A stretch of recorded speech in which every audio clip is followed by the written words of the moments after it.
예수로 나의 구주 삼고 성령과 피로 거듭나니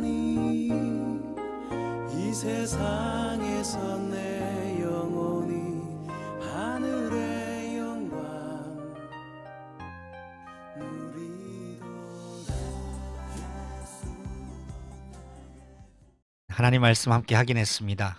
오늘 제목은 교회는 교회의 역할을 행하라입니다. 오늘 본문의 내용을 여러분 확인하셨는데 이 본문의 내용과 오늘 제목이 어느 정도 매치가 되십니까? 어떻습니까? 궁금합니다.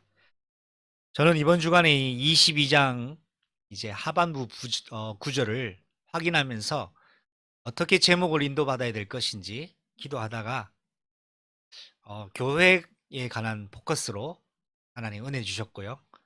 교회는 교회의 역할을 행하라 라는 말씀으로 오늘 제목으로 정해서 인도를 받게 되었습니다. 오늘 내용 여러분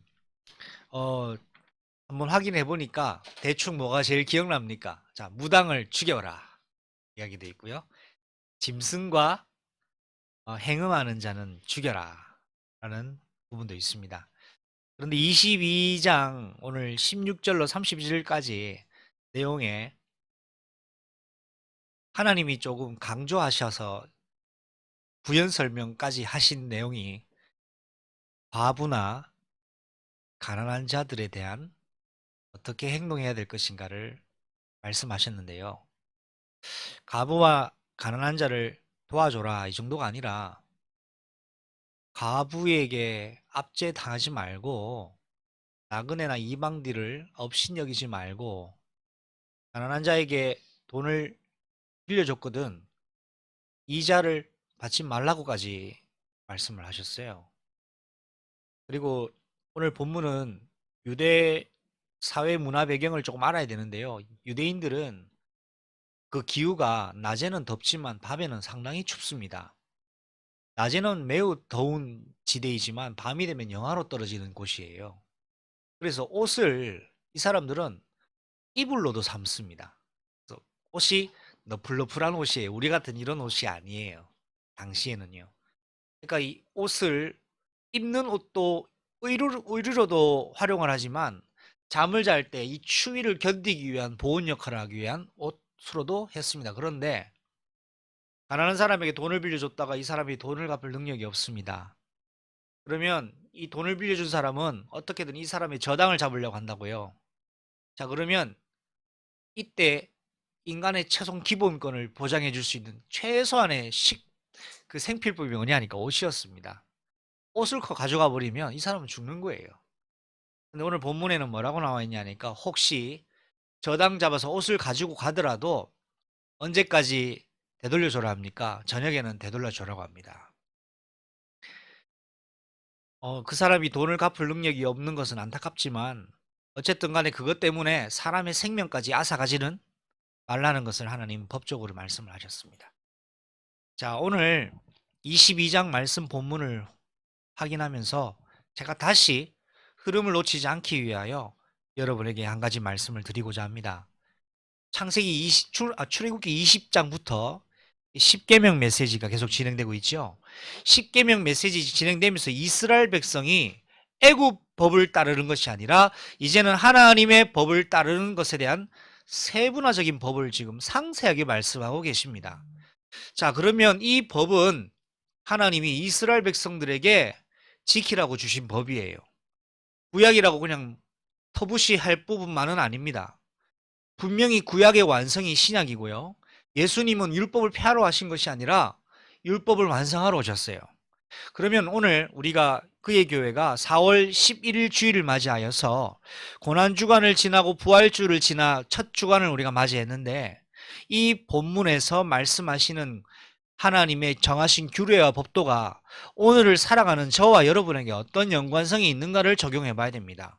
무엇보다 이 내용이 그리스도 예수와 어떤 연관성이 있는지를 적용해 봐야 된다 이 말입니다. 지난주에 제가 롯 이야기를 좀 나누었습니다. 아브라함과 롯 이야기를 나누었습니다. 소돔과 고모라 도시를 여러분은 알고 있을 겁니다. 소돔 고모라 도시를 가보진 않았지만 성경을 통해서 유추해 볼 수 있을 건데 가장 많이 상업이 발달했던 대도시가 아니었나라고 생각합니다. 자, 지금 우리 지구상에 가장 많은 다민족이 살고 있는 곳이 어딥니까? 어딘 것 같습니까? 미국입니다. 가장 많은 외국인들이, 다민족들이 모여 살고 있습니다. 왜 미국에 모일까요? 거기에는 뭔가 많은 발전이 있었기 때문이겠죠. 자, 소돔 고모라는 발전한 도시였습니다.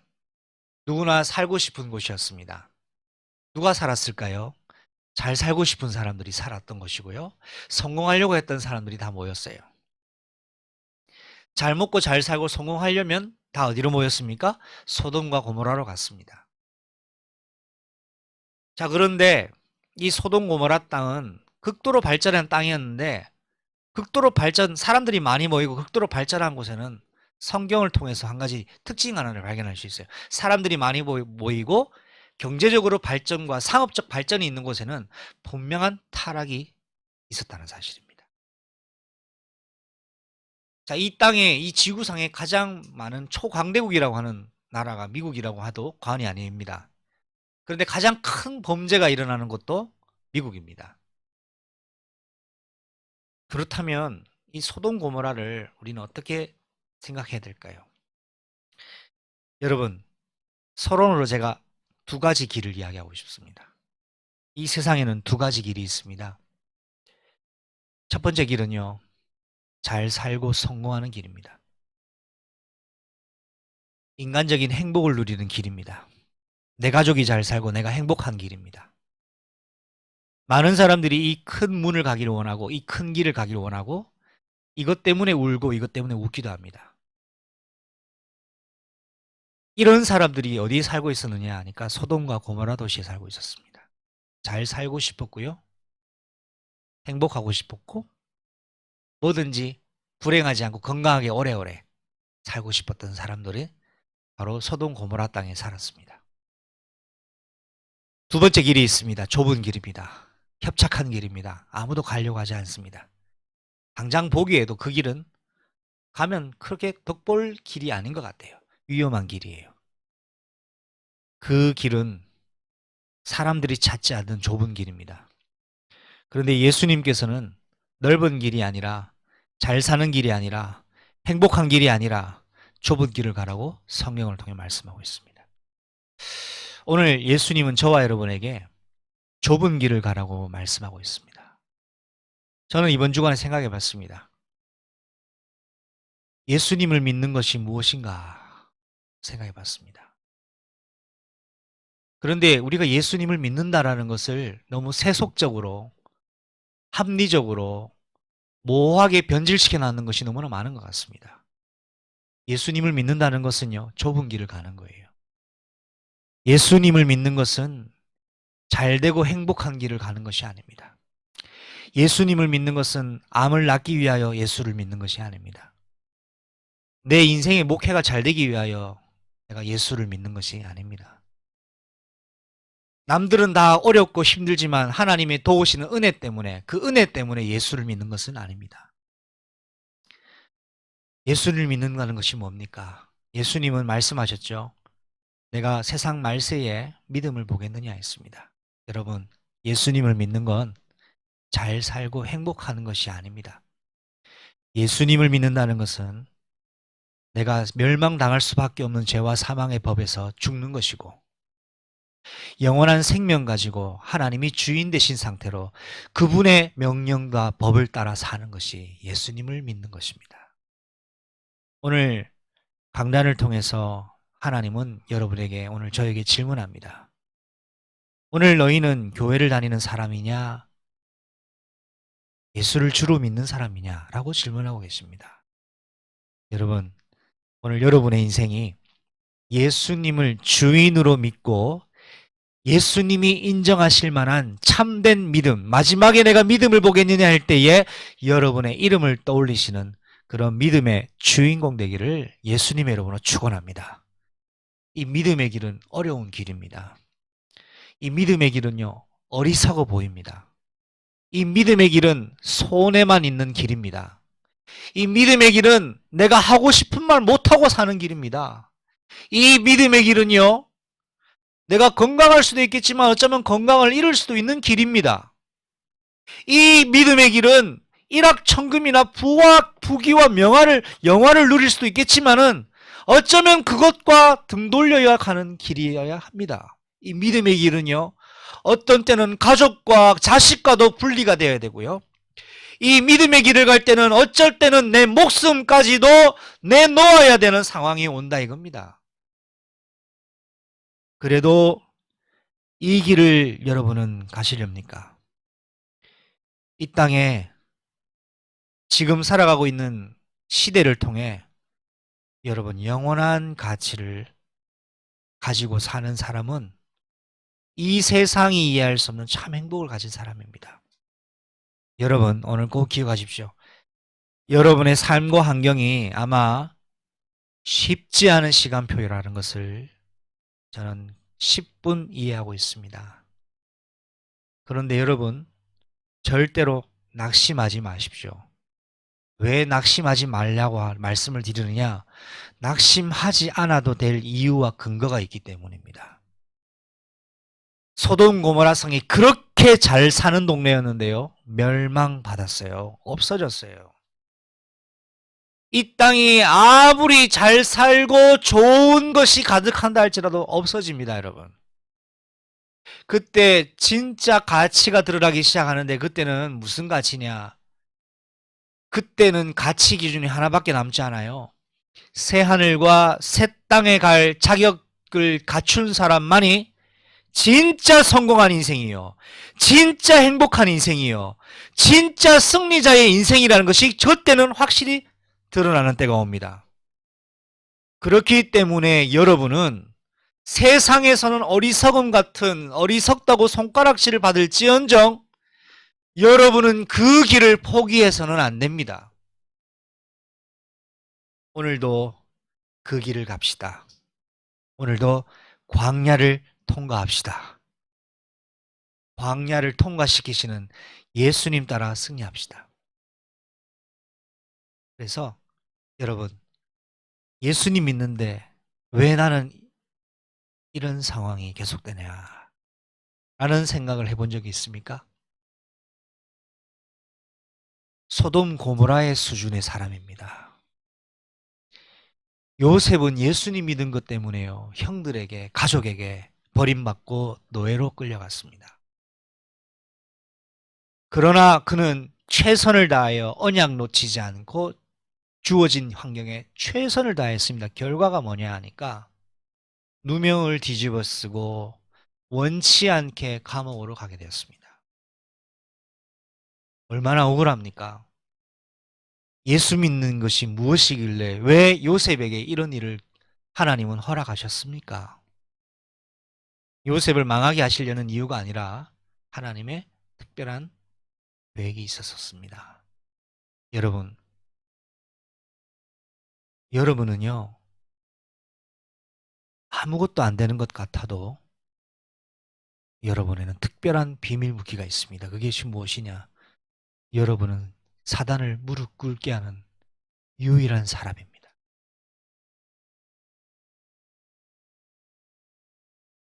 불신자는요, 대통령은요, 사단을 무릎 꿇게 못합니다. 그런데 여러분은 사단을 무릎 꿇게 할 수 있는 유일한 사람입니다. 그렇기 때문에 사단은 예수님을 모르는 불신자 대통령을 공격하지 않고요, 예수님을 아는 여러분을 공격하는 겁니다. 여러분이 무너져야 사단이 활개치거든요. 그렇기 때문에 여러분은 오늘 이것을 꼭 가슴에 담고 오늘부터 새롭게 출발하시기 바랍니다. 여러분은 이 땅에 유일한 복음을 전달할 수 있는 유일한 희망입니다. 죄와 사망 권세를 무너뜨리는 것은 예수님이 무너뜨리셨습니다. 근데 예수님이 나를 통해 무너뜨리기를 원하셔요. 여러분 통해 그걸 하길 원하신다니까요. 그래서 여러분은 유일한 사람이에요. 이거 아니더라도 예수님은 이 지구상에 여러분만 있다고 해도 이 땅에 인간 몸을 입고 오셔서 십자가 지시는 분이 예수님이십니다. 왜요? 유일한 분이시. 여러분은 유일하기 때문에. 모자랍니까? 배경 없습니까?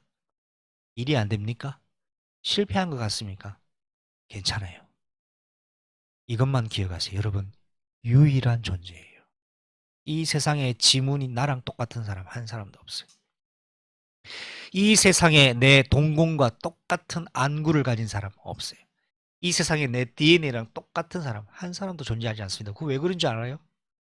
하나님이 여러분을 유일하게 창조하셨고 이 땅에 이유를 가지고 출생하게 하셔서 이유 있는 그리스도를 믿게 하셔서 오늘도 어렵고 광야인 것 같지만 이 광야를 가는 이유는 이유가 있기 때문에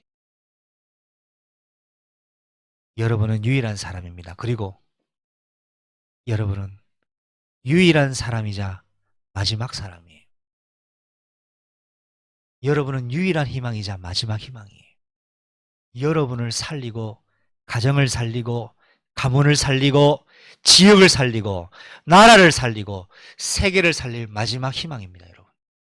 여러분이 무너지면 어쩌면 희망이 없을지도 모릅니다. 자, 그러면 사단이 누구를 공격할까요? 유일한 희망이자 마지막 희망인 여러분만 넘어뜨리면 돼요. 다시 당부드리지만 속지 마시기 바랍니다. 여러분은 예수 그리스도로 구원받은 교회입니다. 오늘 제목에 교회는 교회의 역할을 행하라 말씀하고 있습니다. 오늘 구원받은 교회인 여러분에게 하나님의 말씀을 확인하는 가장 귀하고 복된 날 되시기 바랍니다. 첫 번째입니다. 오늘 이 법은 이스라엘 백성에게 정하신 법과 규례죠. 내용 본문을 한번 잠깐 살펴봅니다. 자, 사람이 약혼을 하지 않았는데요. 어떤 총각이 이 약혼녀가 아닌 여자를 건드려서 동침을 했습니다. 원치 않게 강간 폭행을 당한 거예요. 이때 어떻게 하라고 했느냐 하니까 이런 경우에는 납폐금을 줘라 했는데 납폐금이 뭐냐 하니까 그 결혼할 때 우리가 혼수 보내지요. 그 혼수를 납폐금이라고 합니다. 자, 원치 않게 여인을 건드렸을 때는 그 여인을 아내로 삼아야 된다고 말씀을 이야기하고 있습니다. 그런데 만약 그 장인어른 되실 분이 아니 그 딸의 아버지가 이 남자에게 딸을 주기를 원치 않거든 거기에 한 납폐금 혼수만 돈만 받도록 하나님이 규정을 하셨습니다. 두 번째, 무당을 살려두지 말라 했습니다. 왜요? 귀신을 접한 자는 살려두지 말라고 했고요. 더불어서 짐승과 행음하는 자도 죽여버리라고 했습니다. 여호와 외에 다른 신에게 제사 드리는 자는 멸해버리라고 말씀하셨습니다. 오늘 이 16절에서 20절까지 말씀에는 한마디로 우리가 한 가지 생각해 볼 것이 뭐냐 하니까 법도대로 행하지 못한 것에 대한 규례를 말씀하고 있는 것입니다. 자, 그리고 혼인의 어떤 이유는 그 혼인을 통하여 후대의 생산에 있습니다. 성적인 것에 노예가 되어서 원치 않는 여자에게 폭행을 하는 것은 옳지 않습니다. 여기에 대한 하나님 분명한 죄값을 물으신다는 걸 말씀하고 계시고 더불어서 귀신과 접하는 자, 무당에 대해서는 반드시 죽일 것과 짐승과 행음하는 자는 죽이라고 말씀하시는데 한 가지 한번 생각해 볼까요? 짐승과 행음하는 자가 있었단 말입니까? 없었단 말입니까? 이 시대에 있었단 말입니다. 왜 짐승과 교합합니까? 귀신 들렸기 때문에 그래요. 사단에게 조종당하면 이상한 짓을 합니다. 그리고 여호와께 아닌 다른 신, 귀신에게 제사를 지내잖아요. 사람 이상해져요. 이게 중독으로 나오지만 영적으로 멸망하고 피폐당하는 겁니다. 그래서 이 세상에 이런 사람은 하나님 존재할 이유가 없기 때문에 죽여버리라고 하신 겁니다. 죄의 삭도 당연하지만 하나님이 이 세상에 더 이상 쓸모없는 존재로 없애버리신 것이죠. 자, 그리고 하나님 말씀하신 것이 이방인 나그네에 대하여서 특별한 관심을 가지라고 말씀하셨고요. 그들을 해롭게 하지 말라고 말씀하셨습니다. 만약 그들이 해로움을 당했다가 이 이방인이 나그네가 하나님께 부르짖을 때는 하나님이 그들의 소리를 반드시 들으시겠다고 하셨어요. 또 가난한 자에게 돈을 줬을 때에 돈을 빌려줬을 때 그 가자가 갚지 못할 때는 채권자 같이 대하지 말고 이자도 받지 말라고까지 일단은 이런 사람들을 살리는 방향으로 법을 제정해 놓으셨습니다. 이웃의 옷을 전당 잡거든 해가 지기 전엔 돌려보내라고 말씀하셨고, 또 재판장을 못 오가지 말라고 했습니다. 재판장을 왜 못 오갑니까? 내 원치 않는 판결이 나왔을 때 재판장 욕할 수 있겠죠. 그 재판장을 못 오가지 말라고까지 이야기하고요. 특별히 지도자를 저주하지 말라고 했습니다. 내 기준을 내려놓으라는 것이죠. 내게 맞지 않는 재판장, 내게 맞지 않는 지도자를 할지라도 왜 그들을 수용하고 인정하라고 하냐 하니까 이들을 세우신 하나님의 권위를 인정하라 이 말입니다. 그리고 추수한 것과 네가 짠 즙을 바치기를 더디하지 말라고 말씀하셨습니다. 왜요? 하나님이 이걸 원하는 것이 아닙니다. 이것이 누구로부터 말미암았는지 여러분에게 그 마음을 알길 원하시는 겁니다. 나의 모든 것은 하나님으로부터 말미암습니다라고 신앙을 고백하는 걸 원한다 이 말이에요. 그래서 구별하라고 말씀하셨습니다. 그래서 여러분이 드리는 헌금은 구별된 예물입니다. 하나님께 드려지는 것이기 때문에 하나님이 그 돈을 받으시는 것이 아니라 여러분의 마음 중심에 주권자가 누구인가를 확인하기를 원하신다는 것입니다. 그리고 소와 양도 마찬가지라고 말씀하시고, 특별히 31절에는 하나님이 이런 메시지를 하시는 이유가 있습니다. 너희는 내게 거룩한 사람이 되어라. 거룩한 사람이 된다는 말은 성령의 인도받고 성령의 통제받고 성령의 이끌림받는 하나님의 사람, 흠없는 사람, 죄와 사망의 권세가 주장하지 못하는 사람이 되라고 말씀하는 것입니다. 이것이 오늘 이스라엘 백성에게 정한 법과 규례인데요. 자, 이 내용을 오늘 우리는 어떻게 적용해야 되겠습니까? 두 번째 내용입니다. 두 번째입니다. 교회로서 이스라엘 백성이 세상을 살아가는 방법입니다. 사람이 약혼하지 아니한 여자를 함부로 대했을 때 이 부분에 대해서 아내로 삼거나 배상을 할 것을 말씀하셨죠. 여러분, 교회는요, 가정의 질서를 지키고 가정의 질서를 보호해주는 역할을 해줘야 됩니다. 아무리 예쁜 여자가 있다 할지라도 내 마음대로 행해서는 안 됩니다. 그렇지요. 이 결혼은 질서에서 벗어난 결혼입니다. 여기에 대해서 하나님이 그냥 넘어가지 아니하시고, 아니 내가 내 마음에 들어서 결혼하길 원해서 이렇게 했습니다. 그건 하나님 법에 벗어나는 거죠. 하나님은 가정에 대한 엄격한 법을 두셨습니다. 여러분, 가정이 존재하는 이유는요, 이런 성적 해소를 위해서 존재하는 게 아닙니다. 하나님의 가정을 교회로 선정해 놓으셨어요. 그래서 이 가정은 작은 교회입니다. 교회의 주권자는 하나님이시죠. 질서를 무너뜨리지 말라는 말입니다. 자, 그리고 무당을 죽이라고 했습니다. 귀신을 접하는 것, 교회는 귀신 문화, 우상 문화, 흑암 문화를 없애는 역할을 하는 임무를 가지고 있습니다. 이 흑암 문화, 귀신 문화는요, 교회만 저지하고 무너뜨릴 수가 있어요. 우리가 무당을 찔러 죽이라는 말이 아니라 귀신 문화를 교회는 결박하고 그 음부의 권세를 무력하게 만들어라는 겁니다. 그리고 교회는요, 이방인, 갈 곳 없는 곳, 방황하는 인생들을 도피처로 살 길을 알려주고 살 길을 제시하고 새로운 소망을 전달하는 일을 감당하는 일을 하도록 하나님은 말씀하고 있는 것입니다. 특별히 교회는 보호자가 없는 과부나 고아에게 보호자 역할을 해줘야 되고 배경 역할을 해줘야 됩니다. 저는 이번 주간에 이런 생각을 해봤습니다. 이 시대는 교회는 참 많은데요. 교회가 부재인 시대다 라는 생각을 해봤습니다. 제가 인생을 살아오면서 어려움을 겪어온 과정 속에요. 제가 여러분들보다 더 큰 어려움이었겠나 있습니까만은 저는 좀 제가 지금 생각해 보건데 저는요 어려움을 어디서 많이 당했냐 하니까 교회에 관련해서 어려움을 많이 당한 것 같아요. 특별히 뭐 그분들을 제가 이렇게 좋지 않게 이야기하고 싶은 마음은 없습니다. 내가 가장 인생이 제일 어려웠을 때가 언제냐 그러니까요.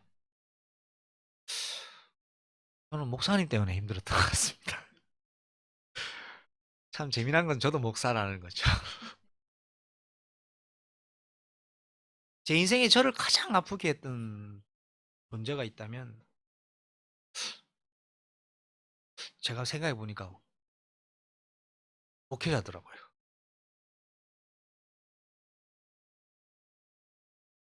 이유가 뭘까 생각을 해봤습니다.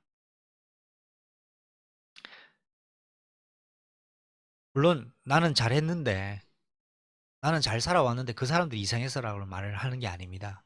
그냥 제 인생의 어려움 시간표를 보니까 항상 거기에 가장 큰 어려움을 준 분이 그 포지션이 바로 목회자 포지션이었다는 거죠. 그리고 제 인생에 가장 굵직굵직하게 어려움을 당하는 일들이요. 다 교회 사람들이에요. 제가 살아온 배경이 그래서 그런지는 모르겠습니다.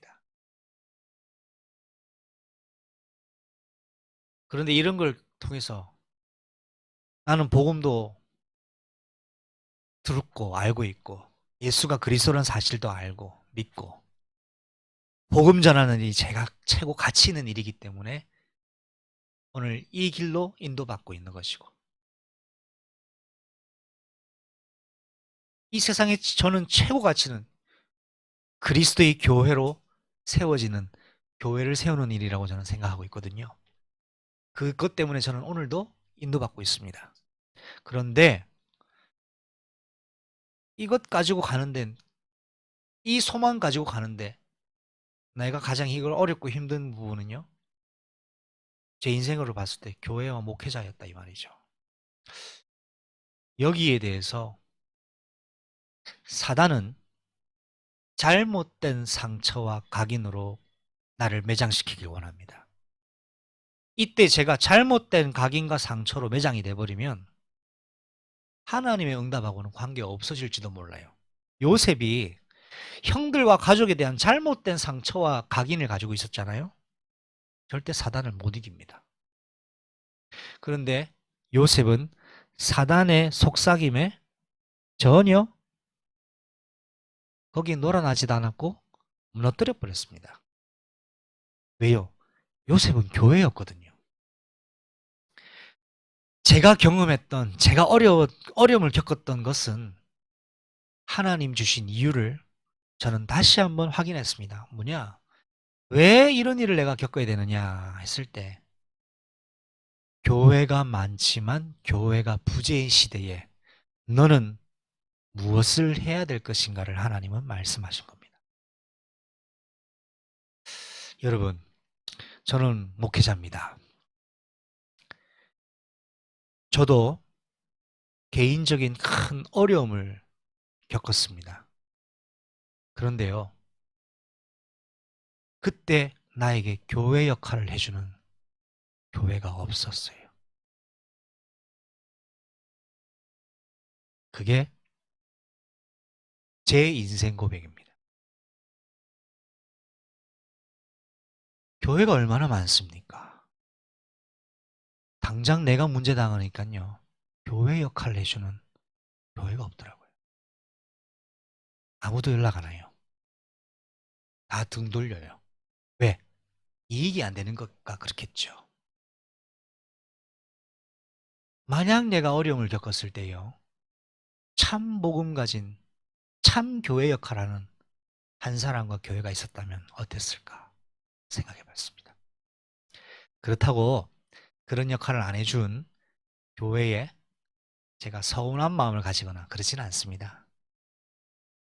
사람인지라 왜 그런 마음 안 들었겠어요? 요셉이 왜 형들에게 서운하지 않았겠어요? 근데 요셉은요, 그 서운함을 붙잡은 것이 아니라 하나님이 나를 그렇게 하실 수밖에 없는 이유를 붙잡았습니다. 저는요, 나를 이렇게 어려움 속에서 돌봐주지 못한 교회에 대한 잘못된 각인을 붙잡고 상처를 잡지 않고요. 이런 일을 겪을 수밖에 없었던 나와 더불어서 이런 일을 겪게 하시는 하나님의 이유를 붙잡았습니다.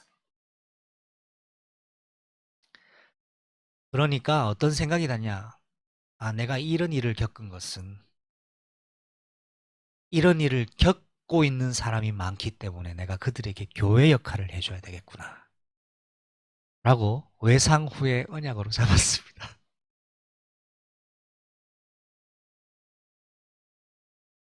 저는 그게 제가 가지고 있는 교회관이에요.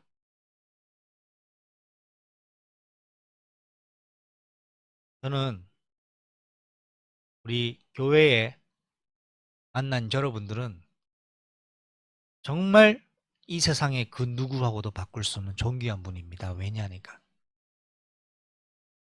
저에게 교회 역할을 할 수 있도록 하나님 보내주신 분들이시거든요.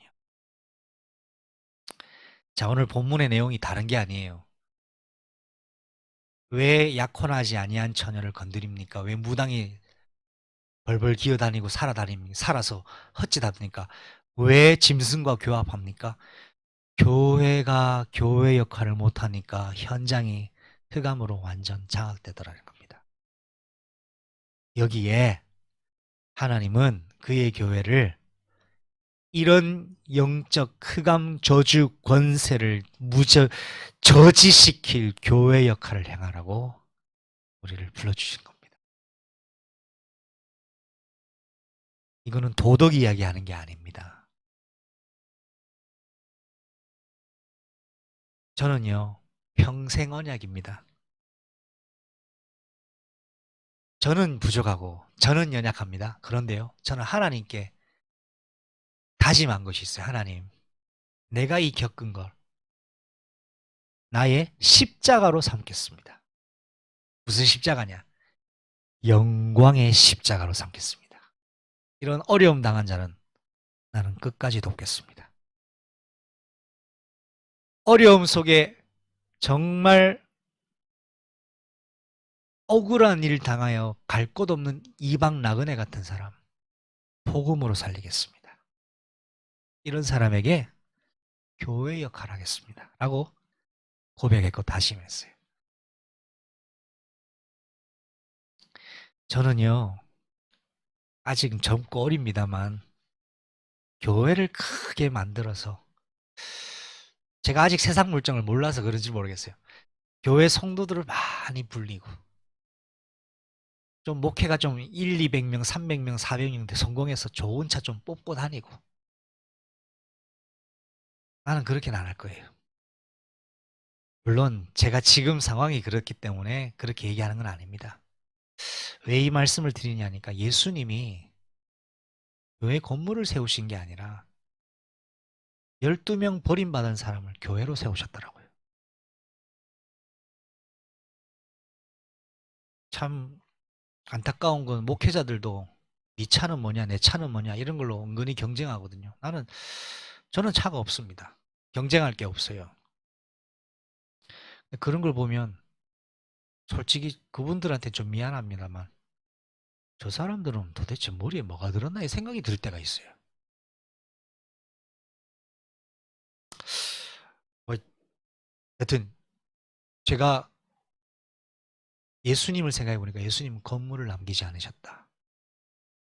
예수님은 수백만의 어떤 성도를 남긴 게 아니라 성령으로 거듭난 12명을 남기셨다. 그래서 저는요, 부족하고 연약하지만 이런 교회로 쓰임 받고 싶습니다. 저는 우리 가정에 우리 랩런트가 3명이 있어요. 너무너무 감사하더라고요. 제가 저를 아는 분은요, 제 상황을 다 알고 계시잖아요. 우리 둘째 아들이요, 이번에 학교에서 적성 검사를 했는데 저한테 막 자랑을 하더라고요. 행복 지수가요. 그러니까 이거 이제 검사를 한 거예요. 기준점이 100점인데요. 124점을 받아왔어요. 아니, 제가 제 상황을 아시는 분은 이 얘기가 이해가 될 겁니다. 행복 기준이 100이 기준인데 100이 맥시멈이에요. 124예요.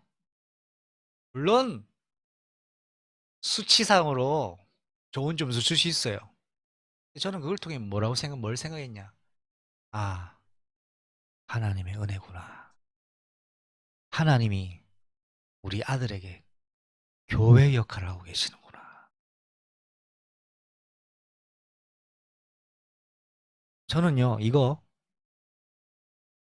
가정이 깨어진 버림받은 랩런트들에게 모델로 삼고 싶습니다. 아빠가 안 계시다. 문제되지 않다.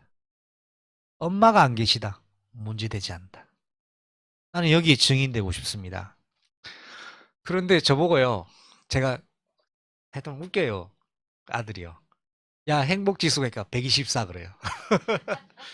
여러분, 그 녀석이 뭐가 그렇게 행복하겠습니까만 저는 알아요.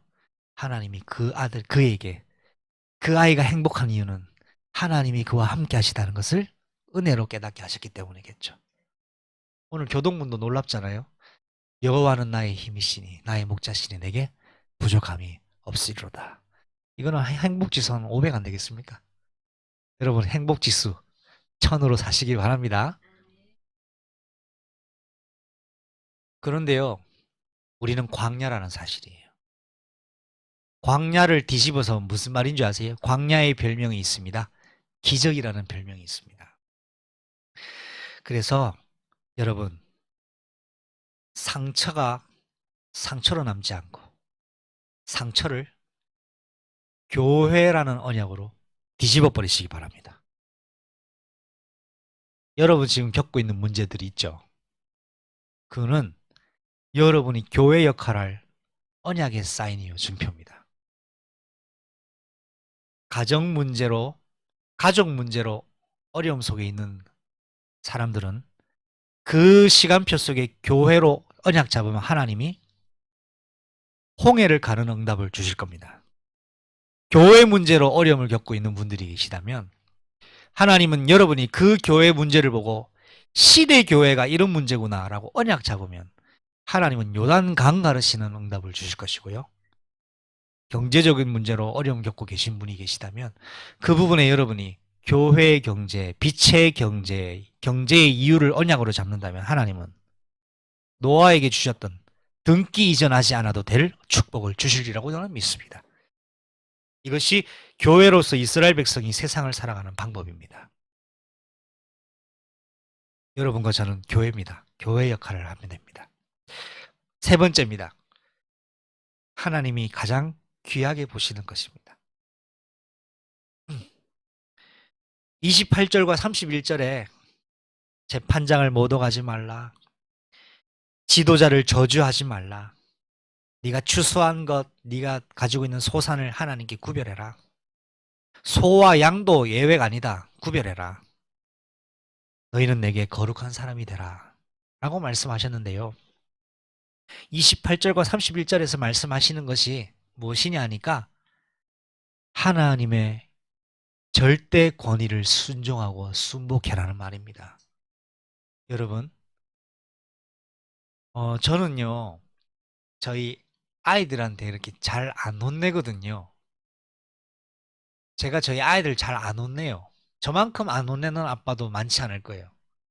그래서 저희 부모님도 저보고 좀 뭐라 할 때는 뭐라 해라고 그러실 만큼이고. 그런데요, 되게 재미난 일이 있어요. 뭐냐면요, 애들이 할아버지 할머니는 안 무서워하는데 나는 무서워해요. 여러분 이해가 되세요? 엄하게 하는 할아버지 할머니는 안 무서워하는데요, 나를 무서워해요. 나는 잘 안 뭐라 하거든요. 나는 그 이유를 알아요. 사랑한다는 걸 알기 때문에 두려워하는 거예요. 그 사랑을 계속 받고 싶기 때문에 두려운 거예요.